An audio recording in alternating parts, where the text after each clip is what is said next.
Fala galera, como vocês estão?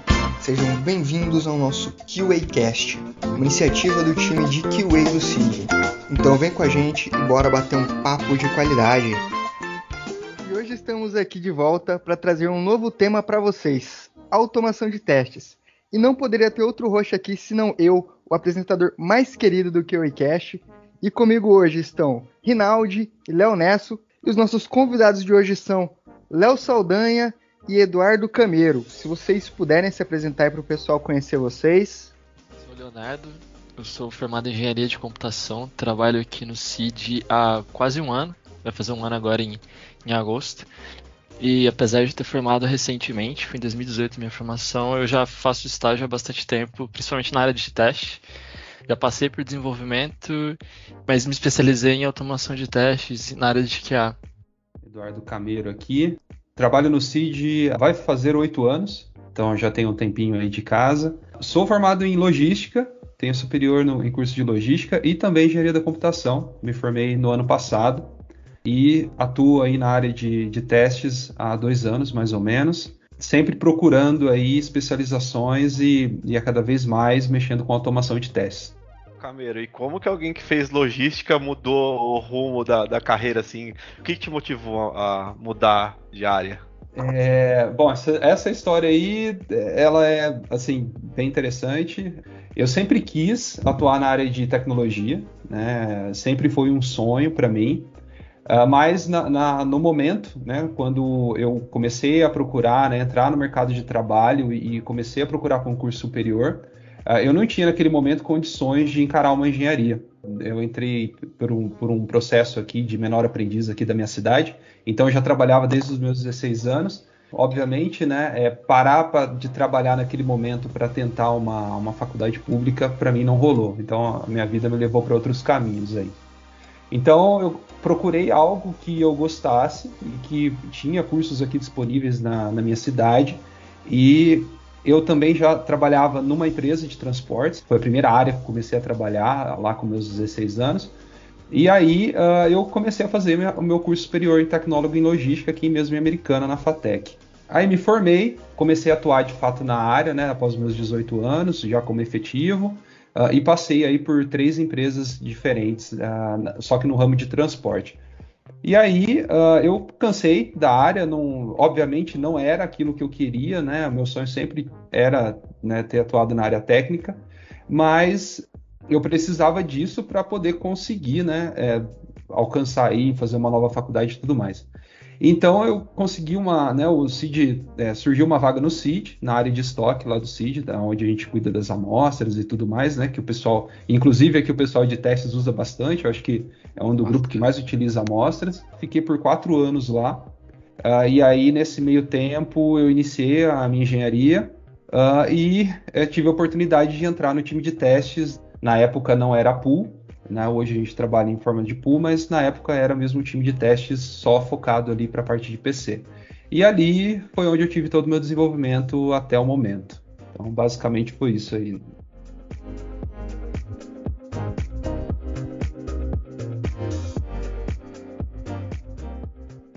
Sou uma pessoa que nunca automatizei, eu estou ouvindo aqui o podcast e eu queria saber por onde começar.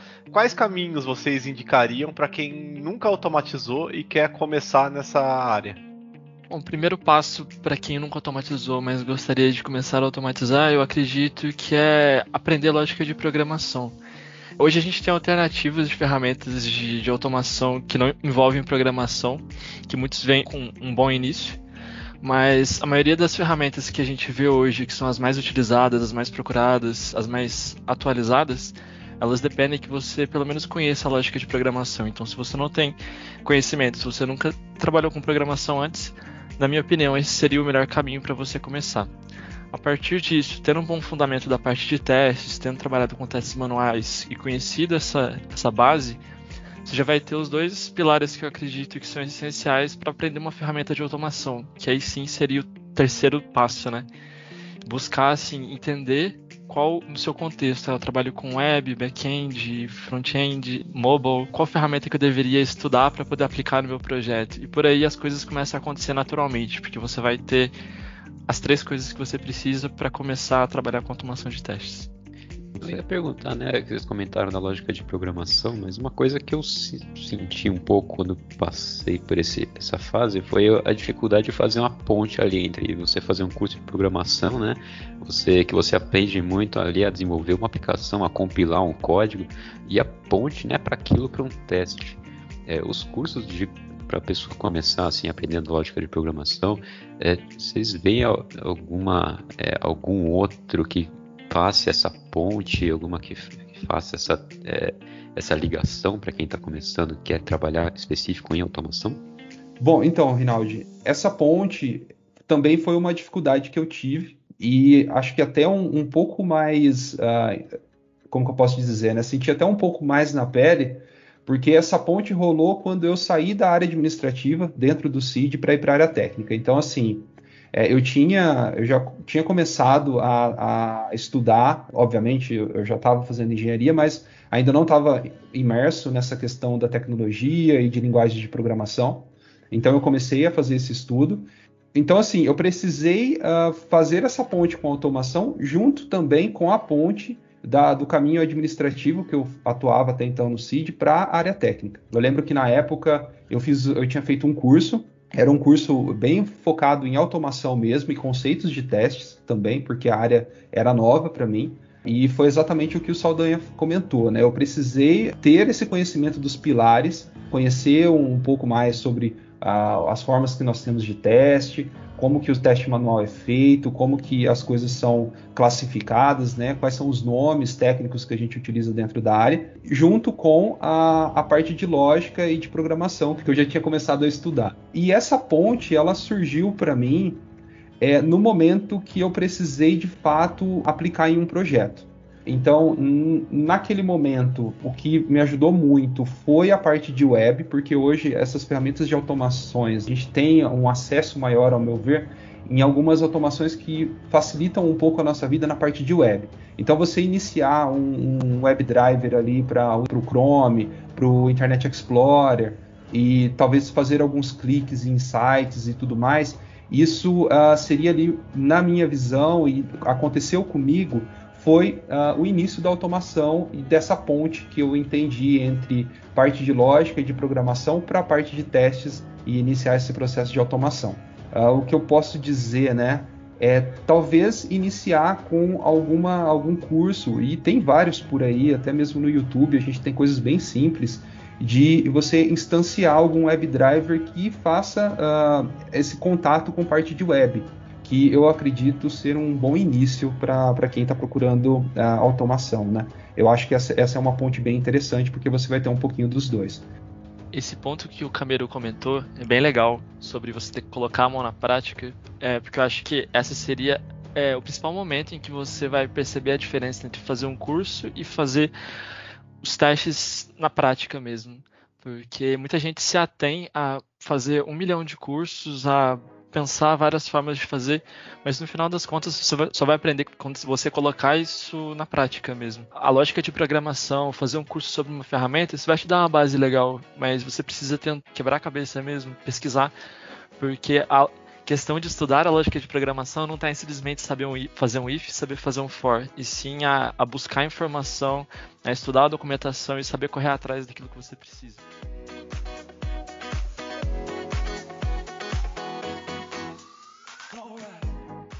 Uma dúvida aqui agora, que é a seguinte: eu sou um novato aqui no jogo, comecei agora, sou level 1 ainda, e não tenho conhecimento nenhum, por exemplo, de programação, seja Python, Selenium, Java, para poder começar a automação. Mas existem algumas ferramentas que, por exemplo, elas permitem ali record and play. Eu queria saber de vocês se é uma boa estratégia para pessoas assim que não têm tanto conhecimento como eu poder começar. As ferramentas de Record and Play, elas são um bom início, caso você nunca tenha automatizado, precise arrumar uma solução a curto prazo e não tenha tempo suficiente para poder estudar, porque ela vai conseguir cumprir o objetivo em situações simples. Então, por exemplo, pegar um exemplo que eu tive na minha experiência, a gente trabalhava com teste, com preenchimento de formulário para envio de notificações para um aplicativo. Então a gente tinha dedicado lá 5 pessoas para ficarem meio período enviando notificações e preenchendo esse formulário manualmente. É um cenário bem simples em que você tem que preencher alguns campos e no final da página clicar num botão para poder submeter. Então nesse cenário a gente realmente usou uma ferramenta de Record and Play, que foi a extensão do Selenium para Firefox, e ele conseguiu cumprir o propósito.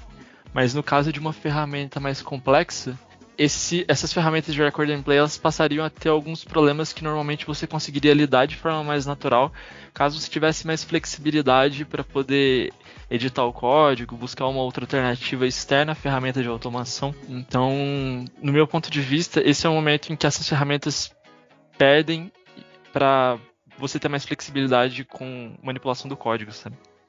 E também uma parada interessante que acontece com o Record and Play, né? Não tem como a gente generalizar, né? Eu não sei, assim, o início da carreira de cada pessoa ela diverge, né? Existem diferenças, mas assim, pelo menos em algum momento as pessoas que estão estudando automação, ela acaba esbarrando num Record and Play, porque ela tem essa ideia de ser ali o início. E também faz parte dessa ponte aí que o Rinaldi comentou e que a gente comentou no tópico anterior, né? Então, uma coisa legal que acontece com o Record and Play, pelo menos que eu utilizei bastante, e existem muitos Record and Plays focados nessa parte de web também, que facilita ainda mais a nossa imersão, né? É que ele costuma gerar um código, né? Durante enquanto você está gravando, né? Ele por trás ali ele acaba gerando um script que depois você pode inclusive alterar, né? Então o que eu fazia na época quando eu comecei a mexer com automação? Eu utilizava esse script que saía de forma automática, digamos assim, do Record and Play, né? Para poder estudar. Então, através, principalmente dessa ferramenta do Selenium, né, que o Léo comentou, através desse script, né, dessas informações que o próprio Record and Play gerava, eu aproveitava para poder olhar e ver, tá, legal, eu fiz um clique aqui num botão e o que aconteceu aqui? O que ele escreveu, né? E através disso eu fui entendendo cada vez mais o conceito e vendo ali a prática, e isso foi bem interessante. Eu aconselho sempre não, né? Mas se você está iniciando, vale a pena conhecer um Record and Play, porque com certeza ele vai ter muito o que agregar. É claro que quando a gente parte para uma automação mais complexa, que nem o Saldanha comentou, é óbvio que você ter uma flexibilidade vai te ajudar e vai ser necessário, né? Porque vão ter certos elementos que você precisa alcançar que um Record and Play não vai ter condições de te ajudar.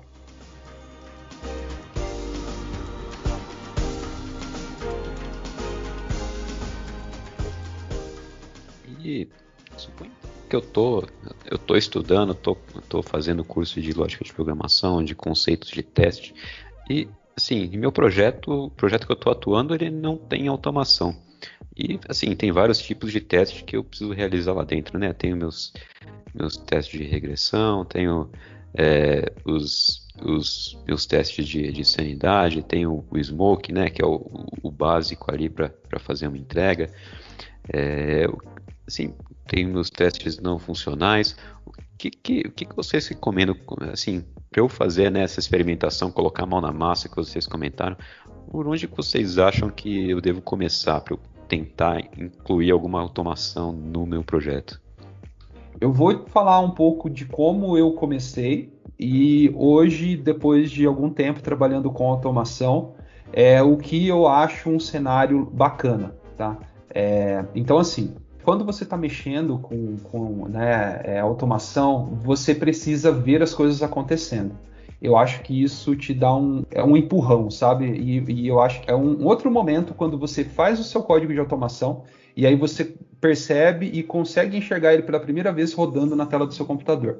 Seja para testar uma aplicação web, uma aplicação de PC, enfim, qualquer aplicação que tenha alguma interface. É muito bacana, você se sente, pelo menos eu me sentia muito realizado quando eu via ali o mouse mexendo sozinho e as coisas acontecendo na tela sem eu precisar colocar a mão. Então, eu acho que essa motivação ela é muito importante para quem está começando. Se você está começando em um projeto, nunca mexeu com automação e esse projeto é muito novo ou ele nunca teve uma automação, eu falaria que talvez o melhor início seria ali uma automação voltada para a parte de interface de usuário, que seria exatamente essas aí que a gente pode utilizar com Selenium, enfim, essas ferramentas que fazem mais essa parte de teste de interface. Clicar num botão, preencher um formulário, enfim, fazer esse tipo de coisa. Então, sei lá, vamos pegar um exemplo aqui de mobile, né? Vamos pegar um aplicativo aí que não tem nenhuma automação. No mobile, você pode utilizar, né? Você tem o Appium, você tem o próprio Selenium aí trabalhando em conjunto, você tem ferramentas Expresso, coisas mais nativas, né? Que você pode fazer automações ali na parte de interface. Então, isso eu diria que seria um bom começo para você poder fazer ali um clique num botão ou preencher um próprio formulário para quem está começando e também para um projeto que é novo, né? É claro que não é só isso, não existe só os testes voltados para a parte de interface, existem também os testes de unidade, testes de integração que acontecem mais na parte do código, mas eu acho que a gente pode entrar nisso daí um pouquinho mais para frente. Eu penso que sempre que você vai iniciar a automação em um projeto, você deve estabelecer um objetivo. E esse objetivo ele varia de acordo com o projeto que você está trabalhando. Então, se é um projeto novo, se tem tempo para poder estudar, buscar uma nova ferramenta, isso deve ser levado em consideração, porque você vai conseguir dedicar um tempo para criar uma prova de conceito, fazer um benchmark entre 2 ou mais ferramentas. Mas a gente sabe que nem sempre é assim, né? Às vezes você chega num projeto, o projeto já está acontecendo, já existem vários casos de testes criados, o projeto já está super complexo, e você precisa automatizar de uma forma que gere valor. Então, nesse ponto você precisa pensar assim, olha, eu vou ter que buscar uma ferramenta que seja voltada para uma tecnologia em que às vezes os desenvolvedores já estão envolvidos, às vezes eu já sei. Então, com isso você ganha um tempo, porque é uma ferramenta que você já está familiarizado, então você vai conseguir entregar valor mais rápido. Então, é assim que eu penso, sabe? O primeiro ponto que você precisa ter na hora de começar a automatizar um projeto é estabelecer um objetivo, conversar com o time e decidir o quanto automatizar e qual ferramenta utilizar com base nisso. E tentar o simples, né? Eu acho que isso é muito válido para quem está começando a automação e para quem vai iniciar em um projeto de automação. Pensa em coisas simples e que vão te ajudar dentro daquele projeto, né? Então, assim, se você faz alguma tarefa, né, algum teste que te demanda, e na verdade esse teste ele é um ciclo, né, que as coisas acontecem sempre daquela forma, foque nesse tipo de automação, nesse tipo de teste, para que você comece do simples. E aí, daí para frente, você vai cada vez mais pegando experiência, o projeto também, ele vai, com o tempo, cada vez ficando mais maduro, e aí as coisas vão acontecendo de forma natural. Assim, conversar com o time é algo muito importante, porque nós também estamos mexendo com código, e trabalhando em um projeto de desenvolvimento, o que não vai faltar são pessoas ali para poder te dar um auxílio nessa parte aí, quando você sentir alguma falta. Então, é bem importante.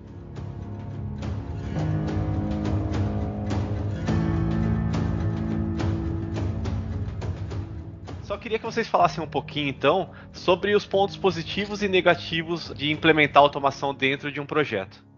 Bom, os pontos positivos, eu acho que eles se sobressaem em relação aos negativos, né? Mas é lógico que tudo tem um lado bom e um lado ruim. Então, os pontos positivos, a gente fala muito sobre metodologias ágeis, entrega frequente de valor, e as empresas que são referências em tecnologia hoje, que trabalham ativamente com desenvolvimento de software, elas falam muito sobre deploys diários para produção, de estar sempre entregando modificações, vendo a resposta do usuário. A área de teste ela tem que acompanhar esse movimento, né? Ela tem que dar respostas mais rápidas e conseguir validar a qualidade no mesmo ritmo do desenvolvimento. E quando a gente fala de testes manuais, acaba sendo impossível você falar assim de executar vários cenários de teste manualmente e atender a essa demanda, entendeu? Então, os testes automatizados, por natureza, eles já são executados mais rápidos do que os testes seriam feitos manualmente. Eles também te abrem a cabeça, porque você vai estar trabalhando com lógica de programação, trabalhando com ferramentas diferentes. Então, assim, profissionalmente, para quem está desenvolvendo os testes automatizados, ajuda bastante. E você vai ter mais contato com o desenvolvedor. É uma coisa que eu sempre falo quando a gente está conversando sobre esses assuntos, o pessoal deve estar cansado de me ouvir falar isso, é que a gente tem que estar mais próximo do desenvolvedor. O processo de garantia de qualidade ele tem que acontecer desde o início do desenvolvimento, a gente não deve esperar até o final. Então a automação de testes ela vai bem de encontro com isso, com essa mudança que a gente está vendo acontecendo no mercado e que a gente precisa acompanhar. Então são vários pontos positivos que levam as pessoas a quererem automatizar. O que eu diria de pontos, não vou dizer negativos, mas assim, que podem impactar na decisão de uma equipe de automatizar ou não os testes.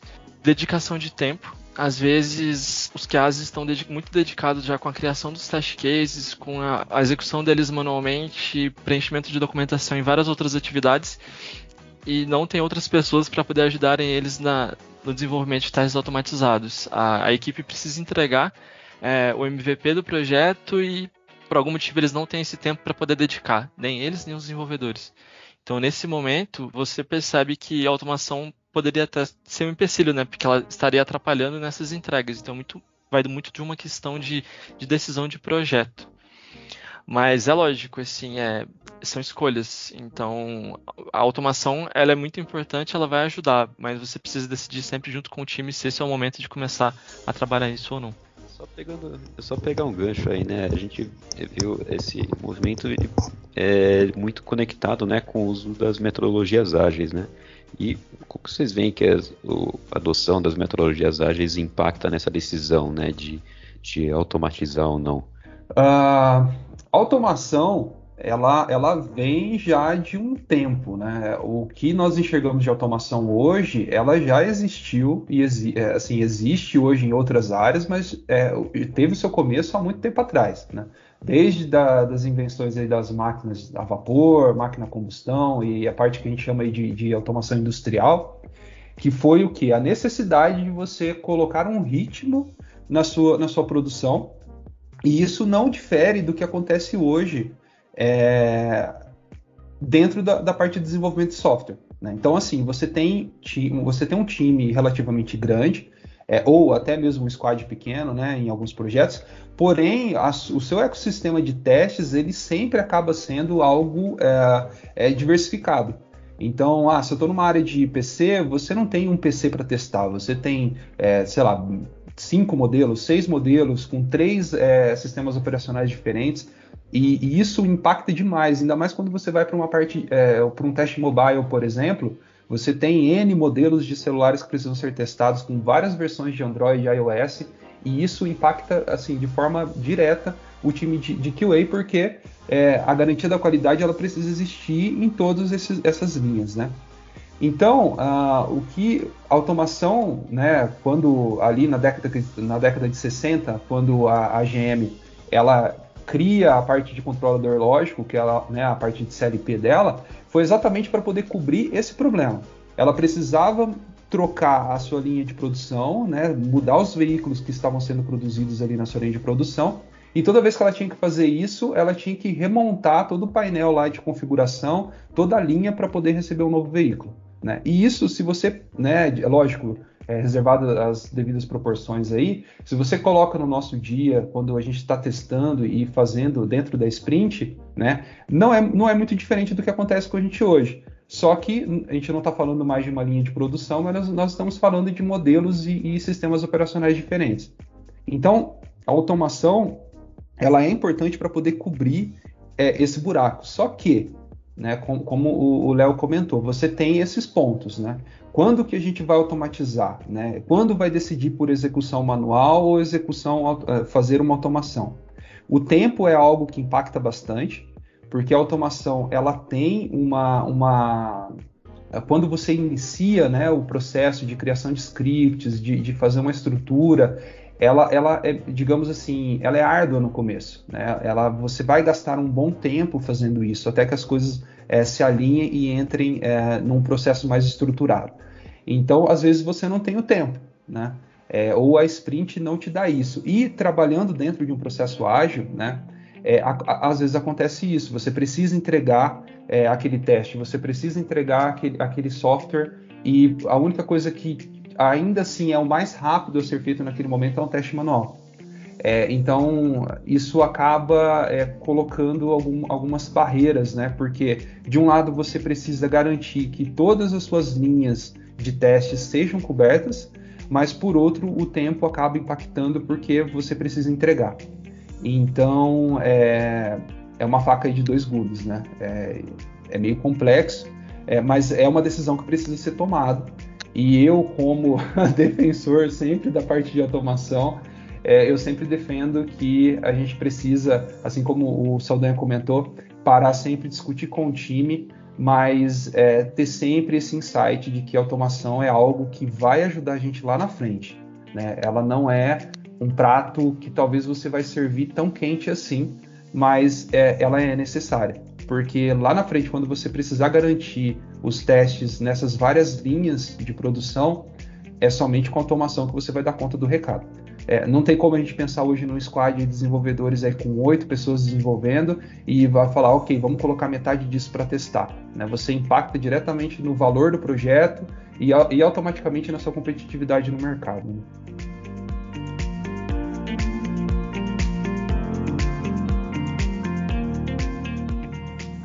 Normalmente o que acontece em um projeto que não começou com automação, ele não automatiza porque não dá tempo, e ele não tem tempo porque não tem automação. Então é aquela história da Tostines, né?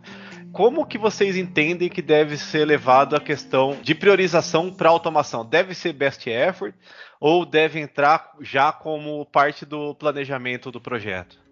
Essa é uma pergunta que acabou caindo para... Acho que para os dois aqui que vai responder, eu talvez seja a pessoa mais cética em relação à automação, tá? Eu sempre acho que ela precisa ser prioridade. Assim, pelo tempo que eu tenho, não, é claro que está longe de ser um tempo grande diante de outras pessoas que atuam aqui mesmo, inclusive no CID, na área de testes, mas assim, do pouco tempo que eu tive com automação, eu sempre achei que o best effort nessa área não funciona muito bem, pelo menos não funcionou comigo. Porque a automação ela precisa ter uma dedicação no começo. Ela é como se fosse um investimento a longo prazo. Só que os frutos que ela te traz, eles são importantes. Ela precisa ser planejada. É claro que quando nós entramos em um projeto que está começando, talvez esse planejamento ele seja algo mais tranquilo de ser feito. Mas ainda assim, eu já participei e já vi alguns processos onde, mesmo iniciando o projeto desde o princípio, né, ainda assim a parte de automação acabou ficando.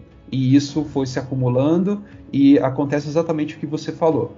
Você não consegue mais liberar tempo para automatizar porque você tem um escopo tão grande de testes para fazer que não te sobra tempo, só que também não te sobra porque você não automatizou lá do começo.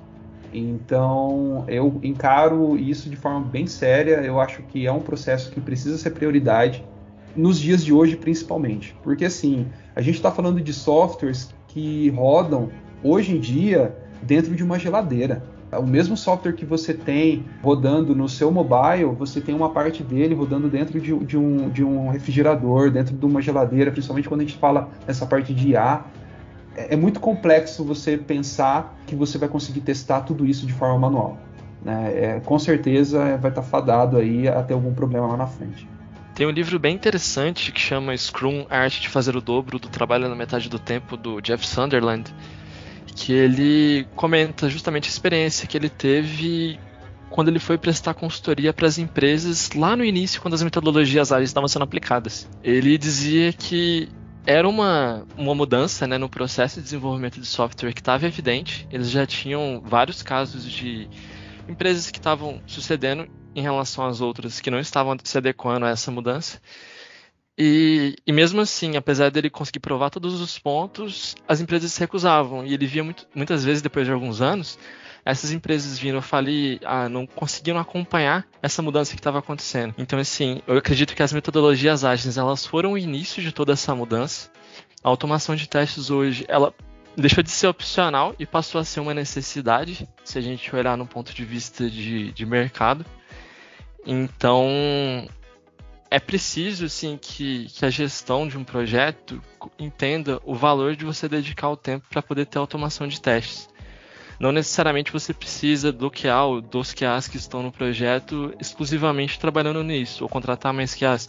Você pode ter o envolvimento de desenvolvedores, você pode ter outras pessoas atuando no desenvolvimento dos testes automatizados. Mas, assim, faz parte do nosso trabalho como QA de mostrar o valor da aplicação dessa prática dentro do projeto e de conseguir dedicar tempo suficiente para que isso aconteça, para que a gente consiga entregar mais valor para o cliente, com mais velocidade, mas sem deixar de perder a qualidade. Entendeu? Então, acho que sim, são dois pontos assim, que estão bem casados. A gente conseguir arrumar esse tempo dentro da aplicação das metodologias ágeis para fazer com que a automação aconteça.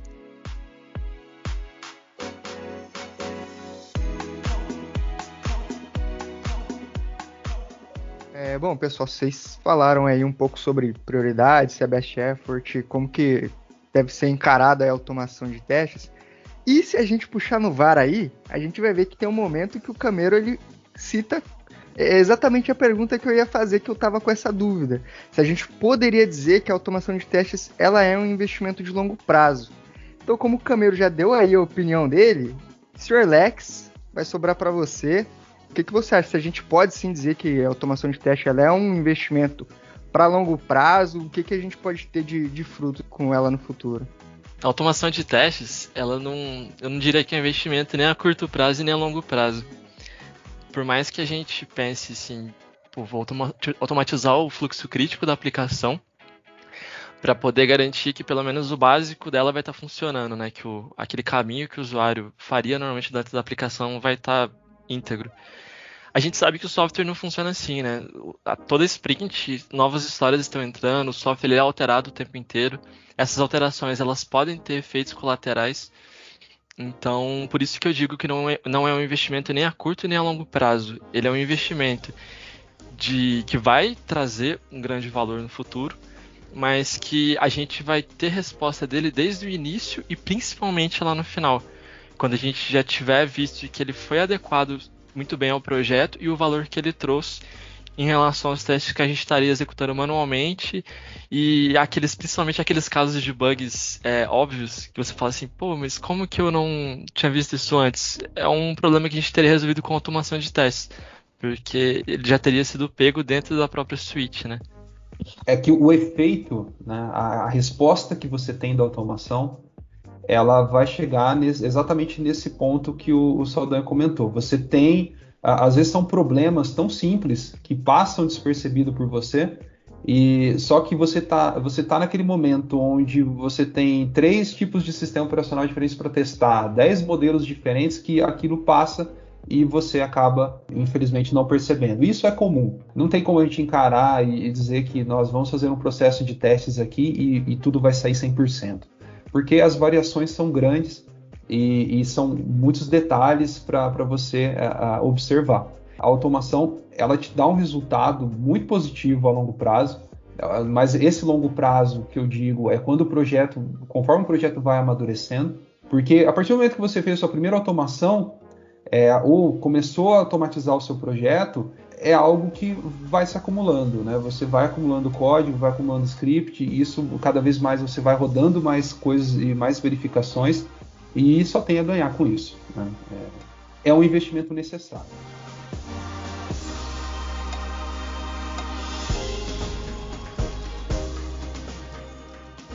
Vocês comentaram, né, já da necessidade, né, do estudo, do conhecimento técnico, vocês comentaram também da priorização, da questão do tempo.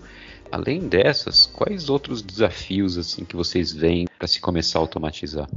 Eu acho que um desafio que vale a pena ser comentado, e tem vários, até literaturas, né, completas falando sobre isso, é o que você vai automatizar, né? Que parte do seu projeto você vai automatizar e como vai ser feito isso.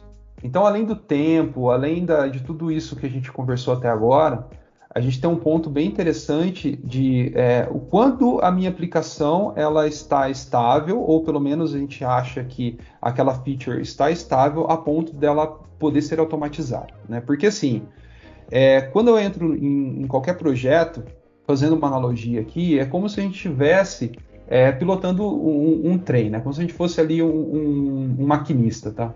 Porque o trem, ele tem o seu fluxo, né? Ele vai chegar na estação, vai abrir a porta ali para as pessoas entrar, quando ele sai da estação, ele vai aumentar a velocidade dele de forma gradativa, vai fazer o anúncio para a próxima estação, para as pessoas que estão dentro dele, e aí quando ele estiver se aproximando, vai diminuir a velocidade, vai parar na estação, e aí tudo começa de novo. Ele abre as portas, as pessoas entram, as portas fecham, e aí daí para frente você continua. Se a gente pensar lá atrás, no início, a gente tinha o papel do maquinista, que era a pessoa que ia fazer essas funções. Ele ia abrir as portas, ele ia fazer o anúncio e tudo mais. Conforme as coisas vão evoluindo e a gente percebe que esse trem está dentro de um ciclo, o maquinista ele pode passar a fazer atividades mais interessantes. Então, ao invés dele ficar falando no microfone lá de qual que é a próxima estação, a gente deixa que um robô faça isso por nós, ou algum processo ali de gravação que ele apenas clique para tocar, né? E ele vai fazer outras atividades mais interessantes. Então, sei lá, vai monitorar o trajeto, vai prestar atenção aonde ele vai estar, para onde ele vai, enfim. Coisas mais interessantes do que essa parte mais, digamos assim, manual. E dentro de um projeto é a mesma coisa, né? Só que descobrir esse caso de teste, digamos assim, que possa receber uma automação, ele é de certa forma um desafio, e eu acho que isso vem muito com a experiência que o QA também vai ter dentro daquele projeto. Para você poder entender que aquela feature ela está de fato estabilizada, ela merece uma automação, e assim, vale reforçar aqui, não tem como a gente falar em um aplicativo totalmente estabilizado, porque as coisas mudam dentro de uma sprint, né? Que nem o Saldanha comentou, as coisas sempre vão ter coisas novas, sempre vão acontecer implementações novas que podem interferir, né? Só que a gente não pode deixar a automação parada por causa disso, né? Então, a gente tem que ter um mínimo de estabilização para que daí, dentro daquele universo de testes que a gente tem, a gente conseguir garimpar ou aquele fluxo, ou aquela área que está, digamos assim, mais ok para receber uma automação. Eu acho isso como um desafio, pelo menos para mim foi um grande desafio chegar nesse conceito do que automatizar e quando automatizar. Talvez a gente poderia passar aqui uma receitinha de bolo, mas eu acho que isso varia muito. Quando você está lá dentro do seu projeto, com a sua equipe, com o seu time, você vai meio que perceber de forma natural o que seria o ideal automatizar naquele momento, né? O importante, é o que a gente já está falando até agora, é que a automação ela precisa existir, porque a ausência dela vai gerar um resultado negativo para você lá na frente. Mas esse desafio, né, de você selecionar aquilo que você vai automatizar é algo que vai estar bem relacionado com o feeling aí do projeto, e é um pouco difícil sim de você identificar por onde começar. Mas com a experiência e com o tempo você vai conseguir identificar. Inclusive, eu acho que as dificuldades, os desafios que a gente tem para começar a automatizar, eles estão bem relacionados com a imprevisibilidade que a gente tem quando você compara um projeto com o outro. Existem vários pontos no planejamento e desenvolvimento do software que podem impactar a automação de testes, né? Se a gente não tiver um roadmap muito bem definido, isso pode impactar porque a aplicação não vai crescer de uma forma escalável, ou seja, a cada sprint os testes vão começar a quebrar. Então, assim, isso adiciona uma complexidade muito grande para o trabalho que você dedicaria a cada sprint para poder dar manutenção nesses testes automatizados. Então, esse é um desafio bem grande que, às vezes, não depende só da pessoa que vai automatizar, e sim de uma conversa com o time todo ou de conseguir se adequando à medida que o projeto vai se desenvolvendo. Outro ponto que eu vejo também que é bem difícil de conseguir enxergar logo no início é ter uma visão do projeto a longo prazo. Bate de frente com essa questão do roadmap, mas eu digo principalmente em questão de infraestrutura, de objetivo de projeto mesmo. Será que esses testes do futuro, eu vou ter teste suficiente para querer pensar numa forma de paralelizar eles? Ou será que eu sempre vou me ater ao fluxo básico da aplicação? Isso é uma coisa que é muito difícil de você ter uma visão desde o início e que requer uma coordenação muito grande entre o time e uma boa tomada de decisão dos QAs com o time, né? Eu diria, porque isso não é uma responsabilidade de um ou de outro, é do time como um todo. De conseguir ter essa visão e já planejar desde o início de como estruturar o projeto de testes automatizados de uma forma em que ele consiga acompanhar todo o ciclo de vida do software, né? Até lá mais lá na frente, quando você já tiver entregue, estiver trabalhando com improvements, correções de bug.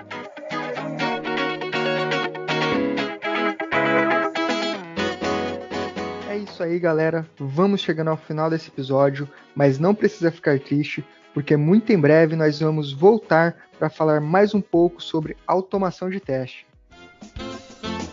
Você ouviu ao QAcast, o podcast de QA Test.